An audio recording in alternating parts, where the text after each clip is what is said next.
Hello everyone. आज हम special theory of relativity में माइकलसन एंड मॉर्ले एक्सपेरिमेंट को पढ़ेंगे। माइकलसन एंड मॉर्ले एक्सपेरिमेंट को पढ़ने से पहले 1881 में ये एक्सपेरिमेंट परफॉर्म हुआ, लेकिन इससे पढ़ने से पहले हम ये देखेंगे कि इस एरा के अंदर कौन सी ऐसी डेवलपमेंट्स थी जिस बेस के ऊपर ये एक्सपेरिमेंट करना पड़ा। तो इसका मकसद क्या है इस एक्सपेरिमेंट का। तो सबसे पहले हम ये देखते हैं कि इस वक्त इस दौर में कुछ हाइपोथेसिस थे और हाइपोथेसिस में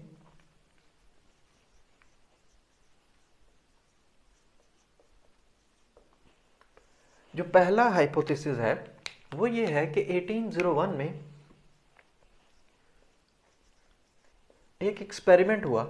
1801 में एक एक्सपेरिमेंट हुआ जिसमें यंग्स डबल स्लिट एक्सपेरिमेंट, जिसमें लाइट ने इंटरफेरेंस की और हमें यह पता चला कि लाइट एक वेव नेचर रखती है।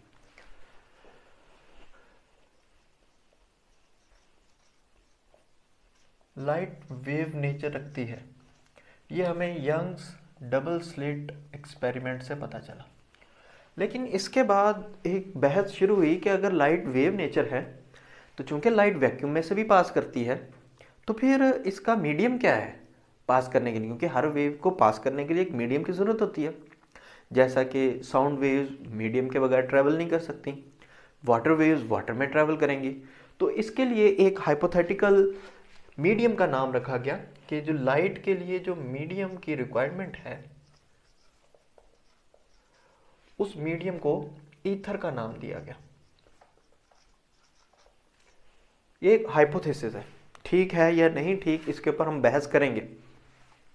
तो वो जो मीडियम है ईथर, उसमें से लाइट ट्रैवल करती है इवन के हर एक ऑब्जेक्ट। जैसा कि हम देखते हैं कि हमारे सोलर सिस्टम में अगर यहाँ पे सन है और अर्थ इसके गिर्द रिवॉल्व कर रही है, तो जो अर्थ रिवॉल्व कर रही है तो यहाँ पे भी ईथर मौजूद है। पूरी स्पेस में ईथर मौजूद है जिसमें से लाइट ट्रैवल कर रही है, इवन के हर एक ऑब्जेक्ट ट्रैवल कर रहा है और वो किसी किस्म की कोई रिपल्शन जो है ऑफर नहीं कर रहा। ये हाइपोथेसिस है ईथर का। और दूसरे नंबर पे जो रिलेटिविटी में जो मेन पॉइंट है वो ये है कि 1864 में लाइट की नेचर के बारे में एक और बात सामने आई कि वो लाइट जो है इलेक्ट्रोमैग्नेटिक इन नेचर है। और ये बात मैक्सवेल ने बताई और हमने लास्ट लेक्चर में उसकी स्पीड भी मालूम की कि मैक्सवेल की इक्वेशन से जो स्पीड आती है लाइट की वो 1/√μ0 एंड ε0, ये दो कांस्टेंट्स के इक्वल आती है। तो लाइट की स्पीड सिर्फ इन दो कांस्टेंट्स पर डिपेंड करती है। 1864 में हमें ये बात पता चली। तो इसका क्या मतलब है? इसका मतलब ये है कि उस वक़्त के साइंटिस्ट ने एक हाइपोथेसिस दिया। हाइपोथेसिस ये है कि जो लाइट है वो कांस्टेंट मूव कर रही है, उसकी स्पीड जो है वो तो कांस्टेंट है, लेकिन सिर्फ एक इनर्शियल फ्रेम में हो सकती है, बाकी में फिर ये हो सकता है कि वो चेंज होती हो।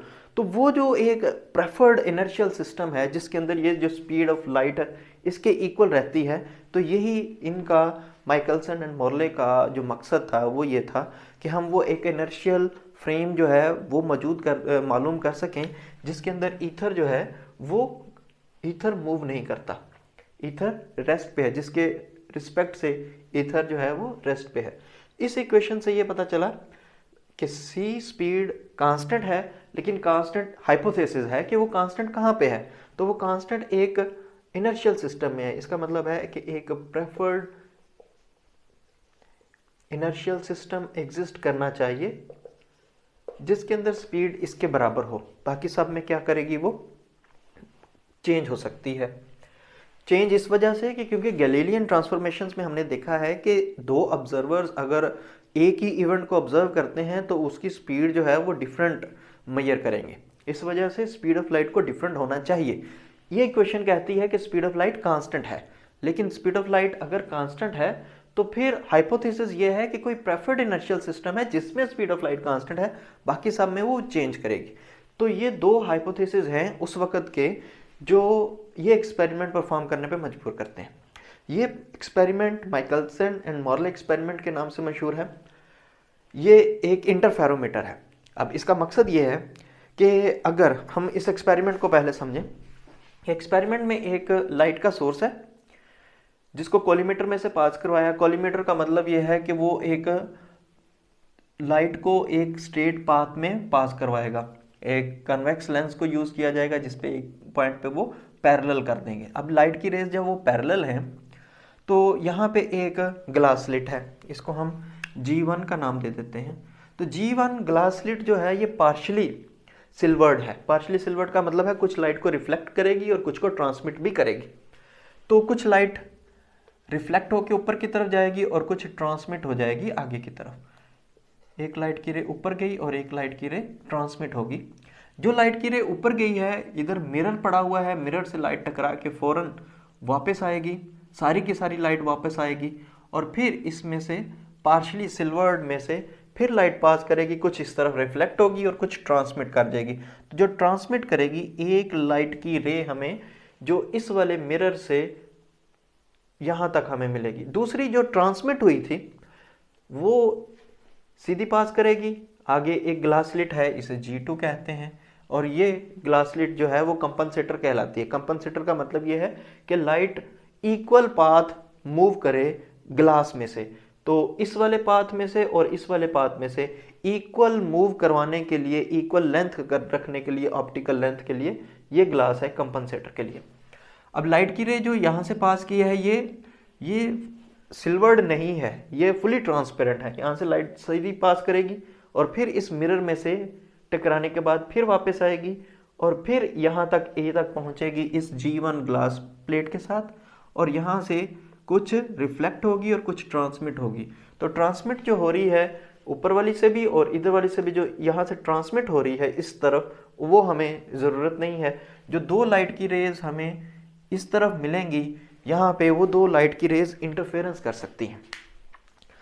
और इंटरफेरेंस के लिए या तो हमें ब्राइट स्पॉट नजर आएगा या हमें डार्क स्पॉट नजर आएगा। अगर दोनों तरफ लाइट इक्वल डिस्टेंस ट्रेवल करती है तो पाथ डिफरेंस जीरो होगा और पाथ डिफरेंस जीरो होगा तो कंस्ट्रक्टिव इंटरफेरेंस होगी और हमें ब्राइट स्पॉट नजर आएगा।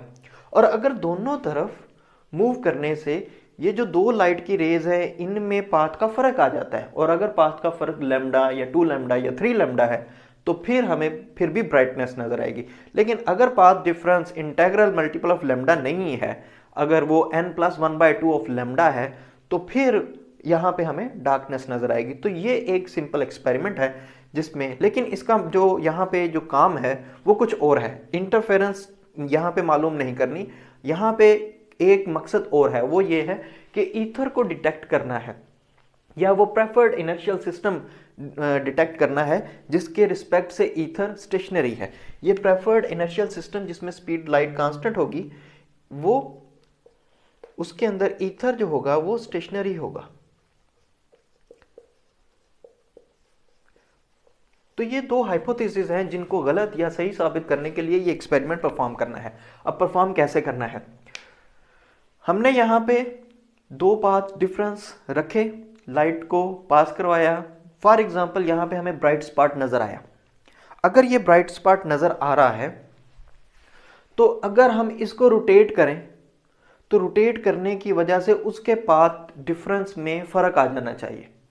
अगर वो पाथ डिफरेंस पहले लैम्डा था और अब हो सकता है कि हाफ लैम्डा हो जाए या 3/2 ऑफ लैम्डा हो जाए। कैसे रोटेट करवाने का मतलब क्या, मतलब ये कि हम कहते हैं कि ये अर्थ के ऊपर रखा हुआ है सिस्टम और ये अर्थ जो है वो मूव कर रही है, अर्थ मूव कर रही है इस डायरेक्शन में।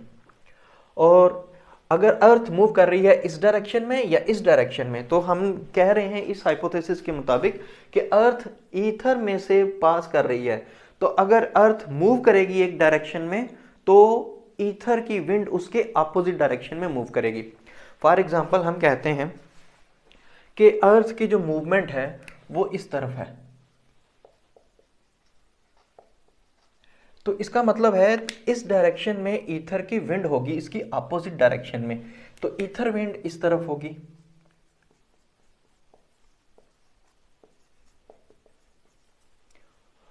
इसकी वेलोसिटी अगर v है तो ईथर विंड की वेलोसिटी भी v होगी अपोजिट डायरेक्शन में।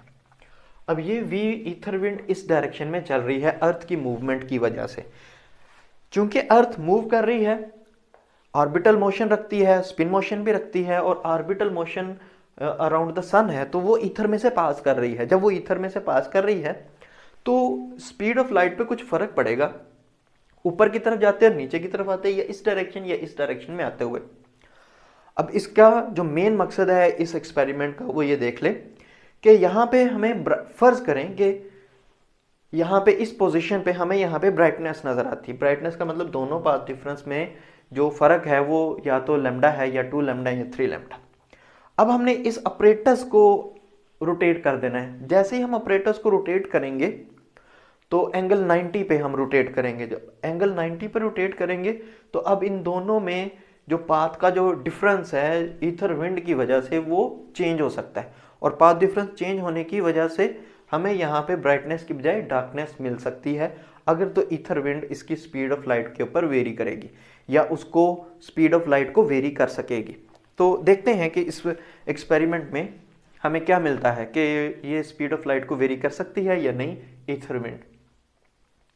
अब देखें पहले तो कि लाइट यहाँ से ट्रेवल कर रही है इस G1 की तरफ। जब लाइट G1 की तरफ ट्रेवल करेगी तो यहाँ से टकराने के बाद एक ऊपर की तरफ गई और एक ट्रांसमिट कर गई। जो लाइट ट्रांसमिट कर गई वो A से B तक जाएगी और B से A तक आएगी। हम देख लेते हैं कि लाइट को यहाँ से यहाँ तक जाने के लिए कितना टाइम दरकार होगा। तो हम लिखते हैं कि पाथ A टू B और फिर वापस B से A तक आने के लिए कितना टाइम लगेगा, इसको कोई हम T1 टाइम कह देते हैं। तो जो T1 टाइम होगा वो बराबर होगा S is equal to VT से। आप बता सकते हैं कि इस डायरेक्शन में जाते हुए जो स्पीड है, ईथर विंड भी इस तरफ है और लाइट भी इस तरफ है, दोनों की डायरेक्शन सेम है, तो इसका मतलब है गैलीलियन ट्रांसफॉर्मेशन के मुताबिक वेलोसिटी ज़्यादा होनी चाहिए, c प्लस v होनी चाहिए इस डायरेक्शन में।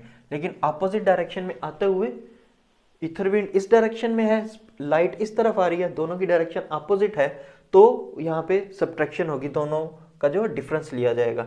तो टाइम के लिए हमें क्या चाहिए, equation s is equal to vt से अगर हम देखें तो टाइम होगा s डिवाइड बाई v।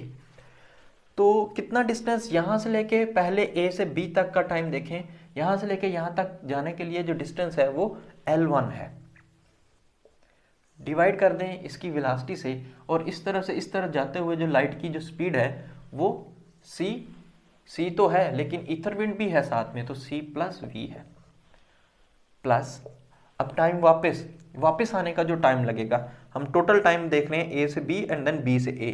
तो B से A तक आने के लिए जो पाथ ट्रेवल हुआ है वो L1 डिस्टेंस ट्रेवल हुआ है, एंड डिवाइड करते हैं इसको इसकी स्पीड से। वापस आते हुए स्पीड कितनी है, ईथर विंड इस तरफ है, लाइट इस तरफ आ रही है, दोनों की डायरेक्शन अपोजिट है, तो ये c माइनस v आएगा।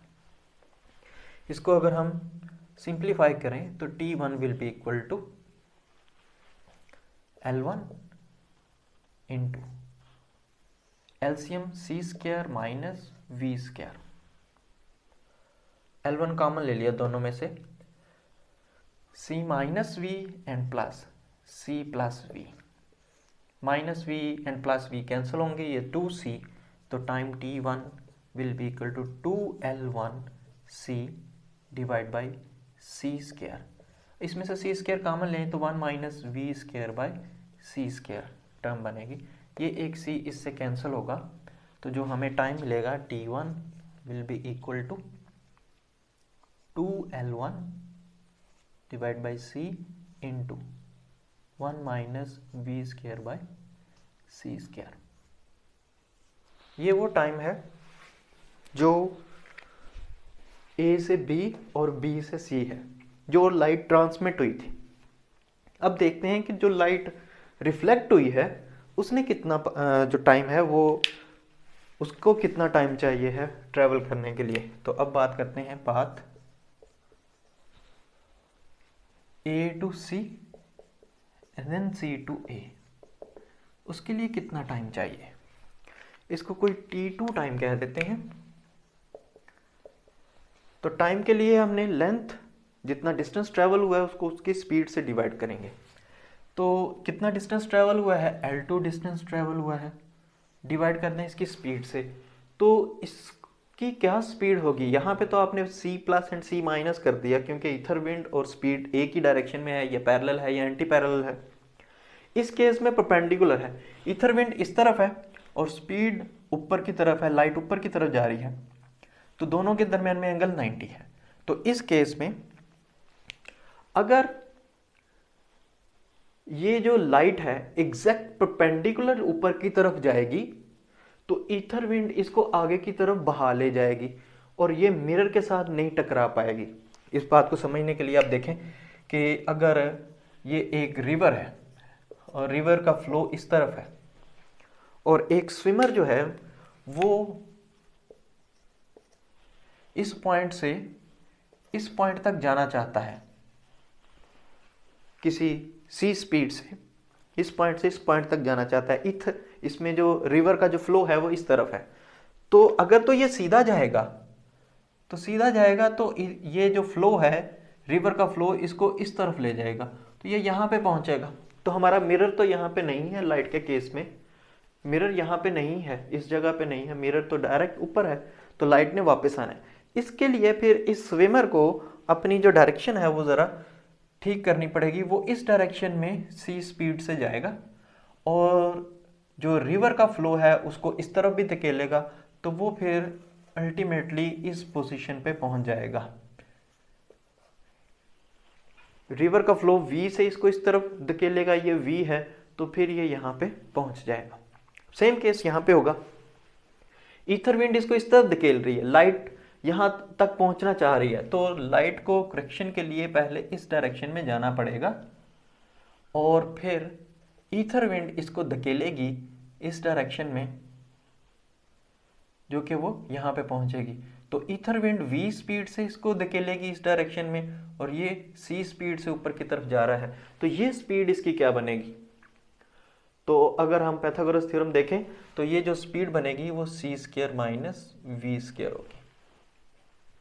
पाइथागोरस थ्योरम से ये c square minus v square, तो ऊपर जाने की स्पीड हमें यहाँ पे चाहिए थी टाइम के लिए, तो लेंथ डिवाइड बाय स्पीड, और इसकी स्पीड है c square minus v square. तो ये तो ऊपर जाते हुए ही, अब वापस आते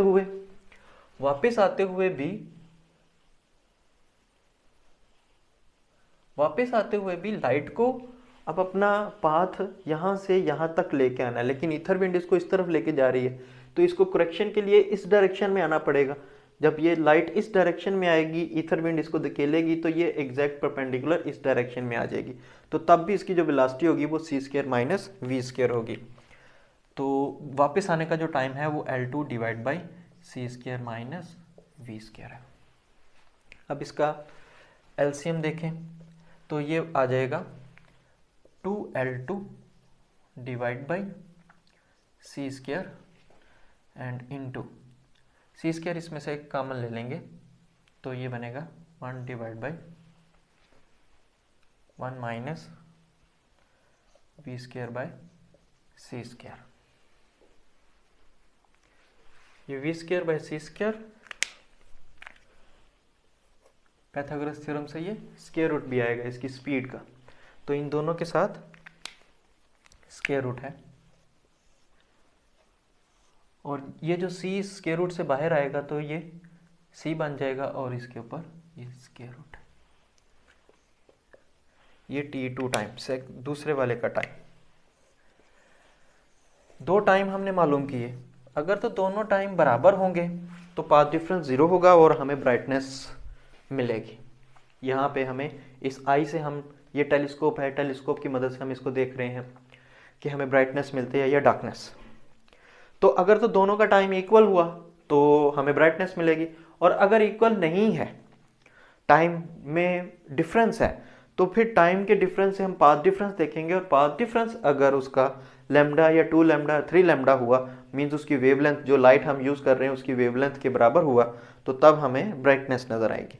तो अभी तो हमें टाइम का पता चला कि दो टाइम जो है वो ये हैं, और अगर हम टाइम का डिफरेंस देखें इन दोनों में डेल्टा टी अगर हम मालूम करें टाइम डिफरेंस,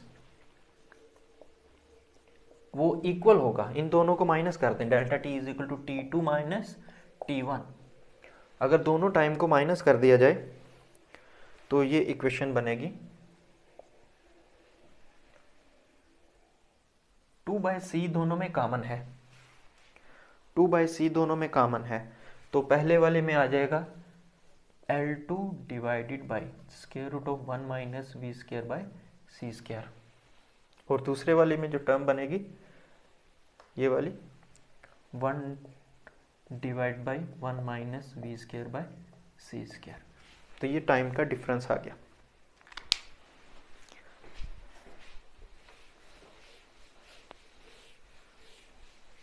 अब यहाँ पे ब्राइटनेस है या डार्कनेस है, इससे कतई नज़र हमें इस बात की नहीं ज़रूरत कि यहाँ पे ब्राइटनेस होनी चाहिए या डार्कनेस होनी चाहिए। क्वेश्चन यहाँ पे ये है कि अगर हम इसको रोटेट करें तो रोटेट करने की वजह से ईथर विंड की तो डायरेक्शन चेंज नहीं होगी, ईथर विंड की तो डायरेक्शन वही है जो अर्थ की डायरेक्शन की वजह से चल रही है। इस वजह से अगर हम इसको रोटेट कर दें बाय एंगल 90, अगर मैं इसको एंगल 90 से रोटेट करूं तो ये वाली जो लेंथ L2 है वो इस तरफ आ जाएगी इसके पैरेलल, और ये जो L1 वाली लेंथ है वो ऐसे नीचे आ जाएगी और हमारी टेलीस्कोप इस तरफ चले जाएगी। तो अगर हम इसको एंगल 90 के साथ रोटेट कर दें, हम इसको क्लॉकवाइज या एंटी क्लॉकवाइज दोनों तरफ रोटेट कर सकते हैं, इससे कोई फर्क नहीं है। तो अगर मैं एंगल 90 के साथ इसको रोटेट कर दूं तो उसके बाद जो टाइम होगा वो कितना आएगा और उसका जो टाइम डिफरेंस होगा वो कितना होगा, वो हम देखते हैं।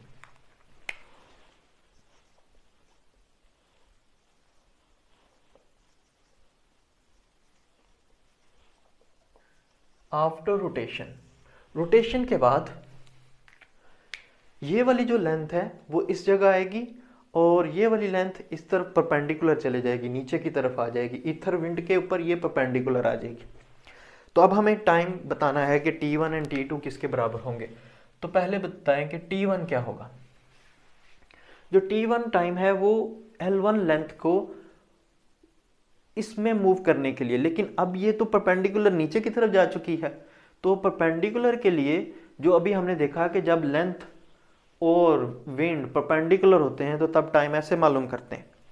तो सेम केस यहाँ पे ऐसे है कि T1 will be equal to L1 divided by, तो उसकी जो स्पीड है वो c square minus V square and square root plus, फिर वापस आने के लिए क्योंकि नीचे की तरफ है, नीचे की तरफ ये जो लेंथ है अब 90 के बाद ये नीचे की तरफ यहाँ पे चलेगी है, तो वापस आने के लिए अब L1 is equal to L1 divide by C square minus V square. Same यहाँ पे भी 2L1 डिवाइड बाई सी, सी इन दोनों में से कॉमन है, तो यहाँ पे टर्म बन जाएगी 1 divide by 1 minus V square by C square and square root. ये टाइम T1 है, इसे T1 प्राइम कह देते हैं क्योंकि ये रोटेशन के बाद है, इस T1 से ये डिफरेंट होगा। अब बात करते हैं टाइम T2 की। T2 टाइम वो वाला टाइम है जो L2 लेंथ को L2 लेंथ में से ट्रेवल करने के लिए रिक्वायर्ड है। अब L2 लेंथ इधर की नहीं रही, 90 डिग्री के बाद ये यहाँ पे आ गई है, तो इस पोजीशन पे होने की वजह से अब ये ईथर विंड के या तो पैरेलल है या फिर एंटी पैरेलल है। तो जो T2 टाइम है वो ऐसे मालूम होगा जैसे कि हमने ये वाला मालूम किया था। तो length L2 divide by C plus V and plus L2 divide by C minus V। अब इसका एलसीएम लिया जाए तो ये C square minus V square और L2 इसमें से कॉमन है तो C minus V and plus C plus V, तो V कैंसिल हो जाएगा, ऊपर आएगा 2C और ये 2L2 divided by C into 1 minus V square by C square. ऊपर 2C आएगा तो 2 तो लिखा गया, लेकिन जो C आएगा इसमें से C स्क्वायर कॉमन आएगा तो 1 minus V square by C square, और वो जो सी स्क्वायर है उसमें से एक सी कैंसिल हो जाएगा, तो ये t2 टाइम है। अब देखते हैं कि अब टाइम का डिफरेंस कितना है। अब जो टाइम का डिफरेंस है डेल्टा टी प्राइम, वो किसके बराबर होगा, t2 प्राइम माइनस t1। पहले आपने t2 माइनस t1 किया था, अब हमने रोटेशन के बाद वाले टाइम को माइनस करना है। अब अगर हम दोनों को माइनस करें तो जो रिजल्ट आएगा delta T prime will be equal to, इन दोनों को माइनस कर दें तो 2/c फिर से कॉमन है दोनों में, तो इक्वेशन के अंदर आएगा L2 divided by 1 minus V square by C square minus, and t1 कितना है, t1 प्राइम ये है L1 divided by 1 minus V square by C square and square root 2/c common है दोनों में। ये रिजल्ट आ गया delta T prime.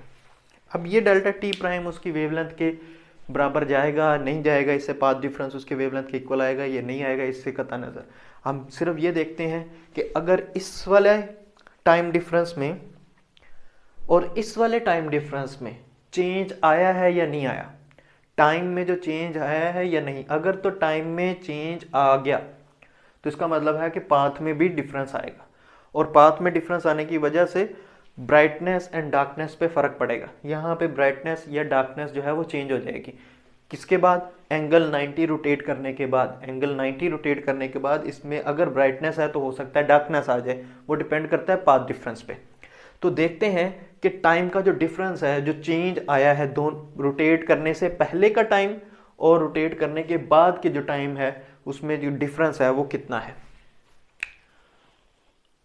Delta T prime minus delta T, दोनों टाइम डिफरेंस का डिफरेंस देखेंगे तो 2/c दोनों में कॉमन है, तो 2/c कॉमन है। Delta T prime L2 divided by 1 minus V square by C square minus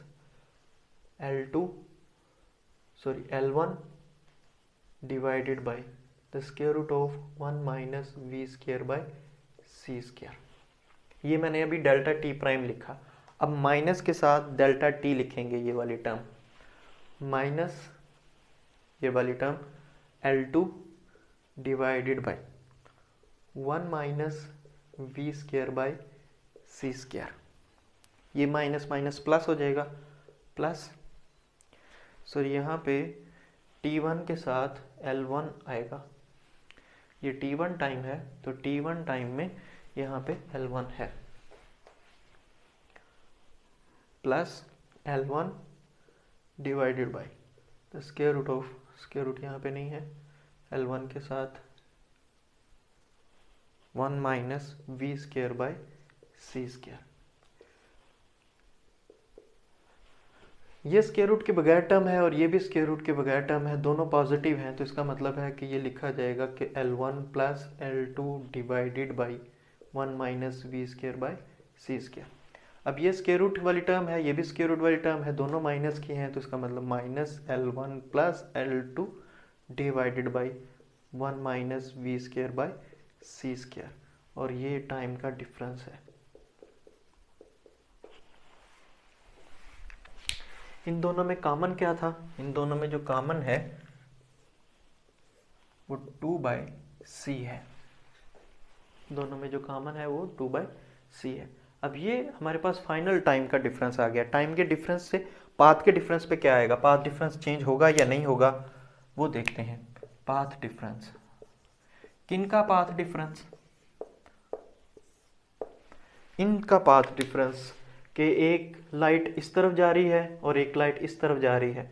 अब इन दोनों के यहाँ पे पाथ डिफरेंस, पहले जोत भी था उसके हमें ब्राइटनेस नज़र आ रही है फर्ज करें, अब रोटेट करने की वजह से अब पाथ में कितना फ़र्क आ रहा है। पहले पाथ में जो फ़र्क था फर्ज करें वो 3 था, अब हो सकता है पाथ में डिफरेंस 5 आ जाए। अब वो जो अब चेंज आया है, पहले 3 था अब 5 है, तो इसका मतलब पाथ में जो चेंज आया है वो 2 का आया है। वो हमने देखना है कि पाथ डिफरेंस कितना आया। तो पाथ डिफरेंस मालूम करने के लिए delta S is equal to V T. यहाँ पे जो स्पीड है, पाथ में जो डिफरेंस आएगा वो किसके पाथ में, लाइट के। तो लाइट की जो स्पीड है वो c है, और जो टाइम में जो डिफरेंस आया है वो ये आया है, टाइम में डिफरेंस वो ये वाला है।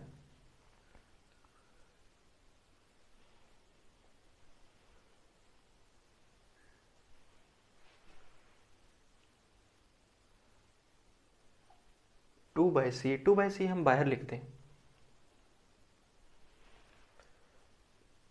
2/c अगर हम बाहर लिख दें तो यहाँ पे लिखेंगे L1 प्लस L2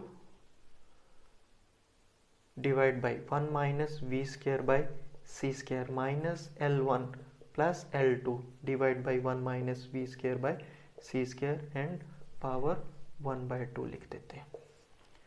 अब यहाँ से L1 प्लस L2 भी दोनों तरफ कॉमन है, तो जो पाथ डिफरेंस आएगा वो बराबर आएगा, सी से कैंसिल हो जाएगा, तो ये 2 L1 प्लस L2 ये दोनों बाहर आ जाएंगे, L1 प्लस L2 कॉमन है।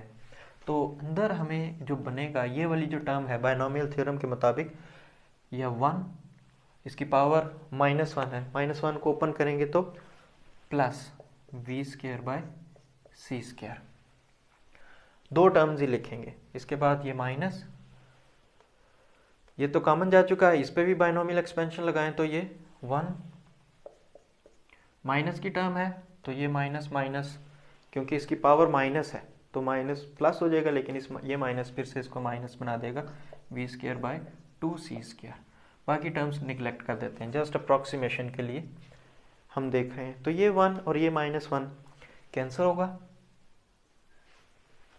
तो ये टर्म बनेगी 2L1 प्लस L2।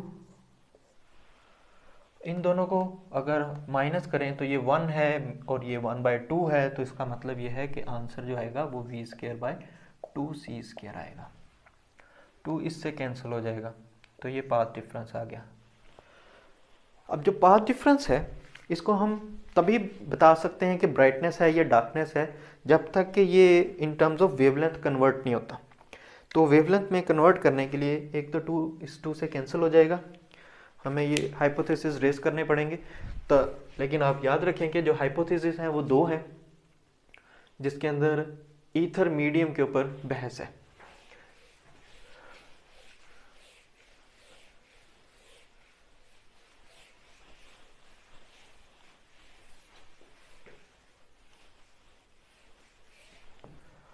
जो पाथ डिफरेंस है वो बराबर होगा, इन टर्म्स ऑफ वेवलेंथ लिखें तो L1 plus L2 multiply by V square and divide by C square.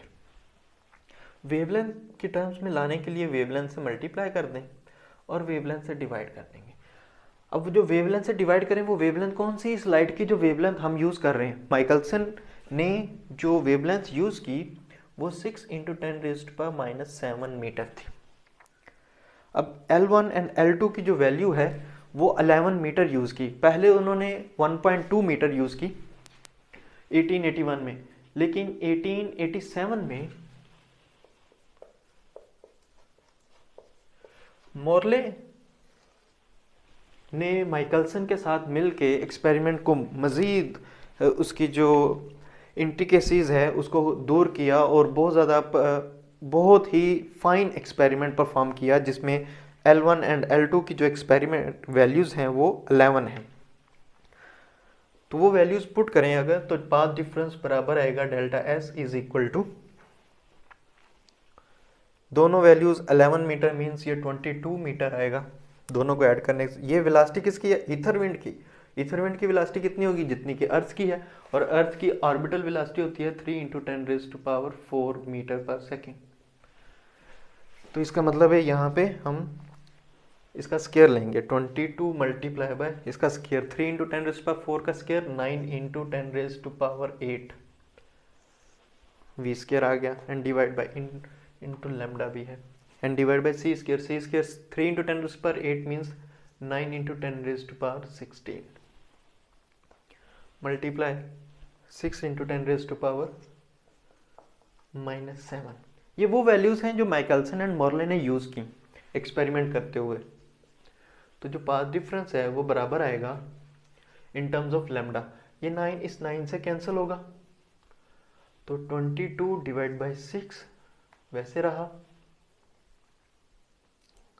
10⁻16 and 10⁻8 cancel होकर नीचे 10⁻8 और ये 10⁻−1 ऊपर चला जाएगा इन टर्म्स ऑफ लैम्डा। 22 को 6 से डिवाइड करें तो यहाँ से 3 से बड़ा आएगा, और 3 से बड़ा लेकिन 4 से छोटा, लेकिन अप्रॉक्सीमेटली ये 4 के करीब हम कहते हैं। और ये पॉइंट, इसको अगर सॉल्व करें तो ये पॉइंट इस तरफ आ जाएगा, तो 0.4 लैम्डा डेल्टा एस। इसका मतलब क्या है? इस रिजल्ट का मतलब ये है कि जो पाथ डिफरेंस है इन टर्म्स ऑफ लैम्डा वो 0.4 का आएगा। कब आएगा? जब अगर हम एंगल 90 से रोटेट कर दें। अगर हम इस ऑपरेटर्स को 90 से रोटेट करते हैं तो पहले जो पाथ का डिफरेंस आ रहा था और जो अब पाथ का डिफरेंस आ रहा है, उनमें जो पाथ का डिफरेंस है वो 0.4 लैम्डा का है। और अगर 0.4 लैम्डा है तो हम यहाँ से बता सकते हैं कि ये इक्वेशन होती है delta S is equal to N lambda. अगर n की वैल्यू 1 है तो हमें ब्राइटनेस के बाद एक ब्राइटनेस मिलेगी, लेकिन यहाँ पे n की वैल्यू अगर देखें तो ये 0.4 है। 0.4 का मतलब यह है कि हमें ब्राइटनेस के बाद नेक्स्ट ब्राइटनेस नहीं मिलेगी, बल्कि ब्राइटनेस के बाद हम डार्कनेस के करीब हो। अगर ये 0.5 होता तो इसका मतलब है कि हम वहाँ पे एग्जैक्ट ब्राइटनेस के बाद डार्कनेस तक पहुँच गए। तो अगर हमें यहाँ से ब्राइटनेस नज़र आ रही है तो अगर 0.5 होता तो हमें एग्जैक्ट डार्कनेस नज़र आती एंगल 90 रोटेट करने के बाद। एंगल पहले अगर हमें ब्राइटनेस नज़र आ रही है, लेकिन जैसे ही हमने 90 रोटेट किया तो वो ब्राइटनेस शिफ्ट होके डार्कनेस की तरफ चले जाएगी। लेकिन अगर एग्जैक्ट 0.5 नहीं है, 0.4 है, तो इसका मतलब ये ब्राइटनेस से शिफ्ट होके डार्कनेस की तरफ जाना चाहिए इस सारी कैलकुलेशन के मुताबिक। लेकिन एक्सपेरिमेंटली ऐसा हुआ कि एंगल 90 रोटेट करने के बाद हमें किसी किस्म की कोई शिफ्ट नज़र नहीं आया।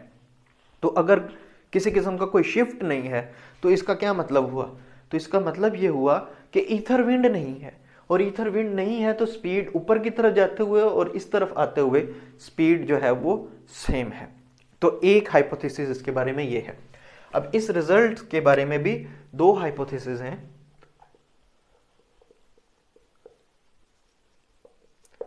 ये तो हम समझ रहे हैं कि ईथर विंड नहीं है, लेकिन तब के साइंटिस्ट ईथर विंड को अच्छे से समझते थे, अच्छे से मानते थे कि ईथर विंड जरूर है। इस वजह से उन्होंने ये कहा कि पहला हाइपोथेसिस ये दिया गया,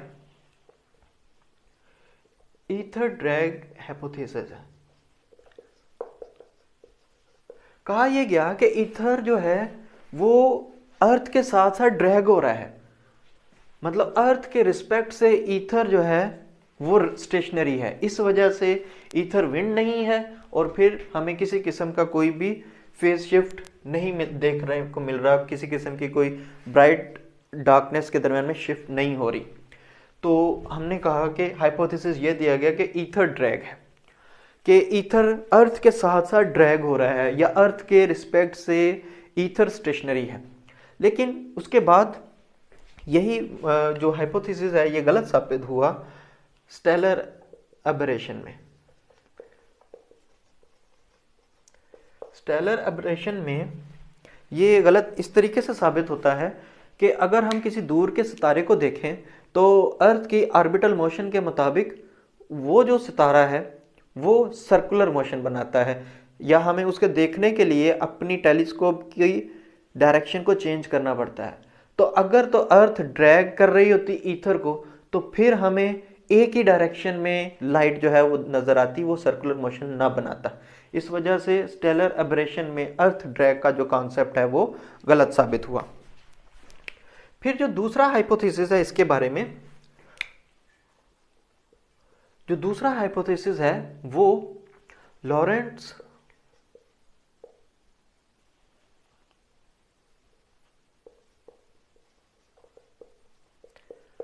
फिट्जजेराल्ड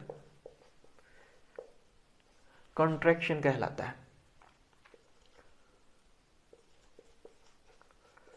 उनके मुताबिक, लॉरेंट्ज एंड फिट्जजेराल्ड के मुताबिक, कि यहाँ पे लेंथ कॉन्ट्रैक्ट हो रही है।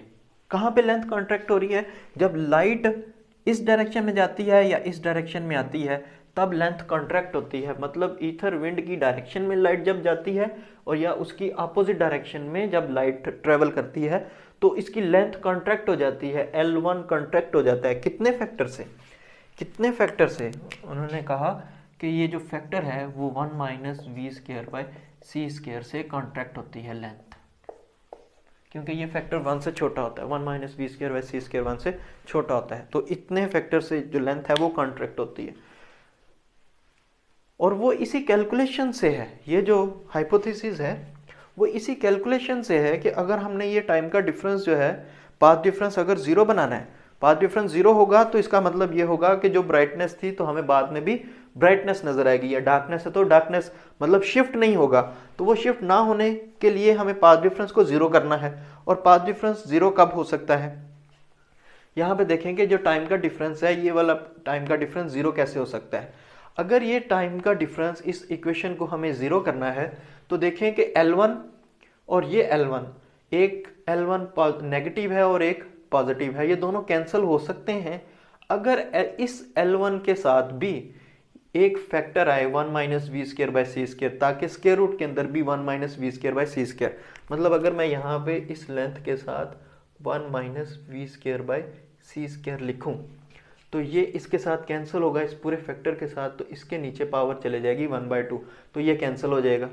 और इसी तरह इस L2 के साथ भी मैं 1 minus V square by C square root लिखूं तो फिर ये इसके साथ कैंसिल होगा, इसके नीचे स्क्वायर रूट वाली टर्म आ जाएगी L2 के साथ, तो ये वाली टर्म दोनों कैंसिल हो जाएंगी, तो इससे आंसर जीरो आ जाएगा। लेकिन ये इन दोनों के साथ क्यों आ रहा है? उसकी वजह यह है कि ये सिर्फ और सिर्फ इस डायरेक्शन में, देखें कि पहले हमने इस L2 के साथ, एक L2 के साथ और एक L1 के साथ, और ये L1 जो है वो कहाँ से आ रहा है? ये जो L1 है वो इस डेल्टा टी से यहाँ से आ रहा है, तो ये वाली कैलकुलेशंस में है L1। तो यहाँ से अगर इस वाली में 90 डिग्री से पहले, 90 डिग्री से पहले रोटेट करने से पहले ये L1 है, इस डायरेक्शन में अगर लेंथ कॉन्ट्रैक्शन होती है, और 90 डिग्री के बाद किस में कॉन्ट्रैक्शन होगी? इस वाले में, L2 में। तो ये 90 डिग्री से पहले वाली टर्म है, ये 90 डिग्री के बाद वाली टर्म है। तो सिर्फ स्पीड ऑफ लाइट के अंदर अगर speed of light ether wind की डायरेक्शन में होगी तो वहां पे लेंथ कॉन्ट्रैक्शन का मफरूजा दिया लॉरेंट्ज एंड फिट्जजेराल्ड ने, लेकिन इसकी कोई डेरिवेशन नहीं दी, सिर्फ इसी से कैलकुलेशन को जीरो करने की कोशिश की गई। लेकिन ये जो हाइपोथेसिस है ये भी, इसकी कोई बेस नहीं है इस वजह से, या फिर इस तरीके से भी कह सकते हैं कि एक तो इसकी बेस नहीं है, दूसरा ये है कि ये पूरा जो ऑपरेटस है ये कॉन्ट्रैक्ट हो रहा है, तो इस वजह से ये जो हाइपोथेसिस है ये भी गलत साबित हुआ। तो इस पूरे रिजल्ट से, इस पूरे माइकलसन मोरले एक्सपेरिमेंट से जो हमें बात समझ में आती है वो ये है कि ईथर विंड नहीं है। लेकिन इसको मज़ीद जो एक्सप्लेन करना है वो नेक्स्ट आने वाले लेक्चर में देखेंगे, माइकलसन एंड मोरले एक्सपेरिमेंट की बेस पे और मैक्सवेल की इक्वेशंस को देखते हुए एल्बर्ट आइंस्टाइन ने 1905 के अंदर क्या जो थ्योरी है वो पेश की।